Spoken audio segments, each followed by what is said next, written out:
जय मसीह and good morning. आज सुबह वचन से आपके सामने दो घटनाओं को रखना चाहती हूँ। सबसे पहले वो घटना है जहां पर लाजर के परिवार में लाजर बहुत बीमार होके पड़ा था।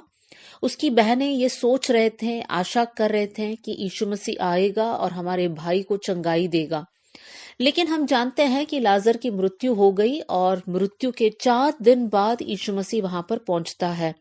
उस समय पर लाजर की बहनें मार्ता और मरियम यीशु से कहते हैं, हे प्रभु, यदि तू यहाँ होता तो मेरा भाई नहीं मरता। फिर दूसरी एक और घटना है जहां पर याईर अपने बेटी की चंगाई के लिए यीशु के पास आता है। याईर की बेटी 12 साल की थी और बहुत बीमार थी, मरने पर थी। यीशु मसीह याईर की घर की ओर बढ़ता है। उस समय पर एक स्त्री आकर, जो 12 साल से बीमार थी, आकर यीशु के वस्त्र को छूती है। यीशु मसीह वही रुक जाता है, पूछता है और उस बहन के विश्वास के बारे में बात करता है। इन सारी बातों के बीच में याईर के घर से लोग आकर कहते हैं, याईर, आपकी बेटी मर गई, अब आपको गुरु को तंग करने की या तकलीफ देने की कोई जरूरत नहीं है। देखिए, ये दोनों घटनाओं को जब हम देखते हैं, दोनों घटनाओं में लोग या उस परिवारजन ये प्रार्थना कर रहे थे, उम्मीद कर रहे थे कि यीशु मसीह हमारे घर में आएगा और हमारे घर में एक बड़ी चंगाई होगा। मार्ता मरियम यही सोचे, याहीर के परिवार वाले यही सोचे। लेकिन दोनों घटनाओं में हम ये देख सकते हैं कि यीशु मसीह इनकी इच्छाओं के अनुसार काम नहीं किया। लाजर के घर में यीशु मसीह तब पहुंचा जब इनकी पूरा आशा टूट गया। मार्ता मरियम ये बोल रहे थे कि हम जानते हैं कि लाजर जी उठेगा, लेकिन पुनरुत्थान के दिन पर, मतलब उनके पास कोई उम्मीद नहीं था कि उनका भाई जी उठेगा। याईर के घर में गए, तब भी हम यही बात को देख सकते हैं। मेरे प्रियो, दोनों घर में हम ये देख सकते हैं कि यीशु ने वहां पर अद्भुत काम किया। लोगों के सोच से बढ़कर, उनके विचार धारणाओं से बढ़कर यीशु ने दोनों परिवार में काम किया। हम क्या सीख सकते हैं? दोनों परिवारजन यीशु से प्रार्थना किया, यीशु से कहा हमारे घर में आना, लेकिन यीशु उनके विचार के अनुसार, उनके समय के अनुसार काम नहीं किया। लेकिन यीशु मसीह ने ऐसे काम किया जहां पर पिता की महिमा हो।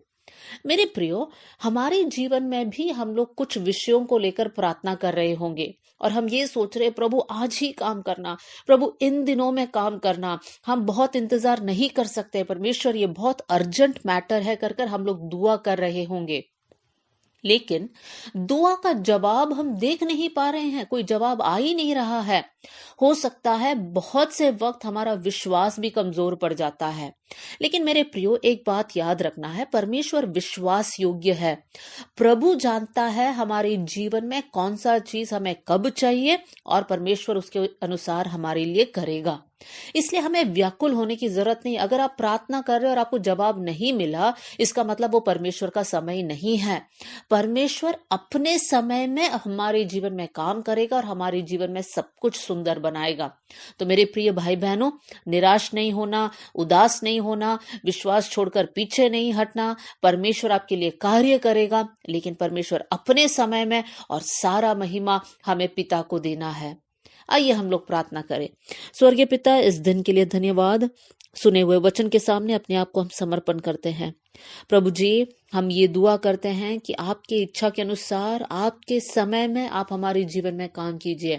बहुत सारे भाई बहनों के जीवन में जरूरत है प्रभु जी, बहुत सारे लोग आपसे विनती कर रहे हैं परमेश्वर, लेकिन मैं प्रार्थना करती हूँ प्रभु, आप अपने समय में इनके परिवारजन में कार्य कीजिए परमेश्वर। हालेलुया। प्रभु, इन लोग नौकरी के लिए प्रार्थना कर रहे होंगे, या एडमिशन के लिए प्रार्थना कर रहे होंगे, या विवाह के विषय में प्रार्थना कर रहे होंगे, संतानों के विषय में प्रार्थना कर रहे होंगे। परमेश्वर, आप अपने समय में इन सारे परिवारों में काम कीजिए कर मैं दुआ करती हूँ परमेश्वर पिता।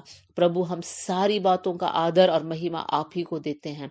प्रार्थना सुनने के लिए धन्यवाद, यीशु के नाम से हम मांगते हैं। प्रभु आप सबको बहुत आशीष दे। जय मसीह की।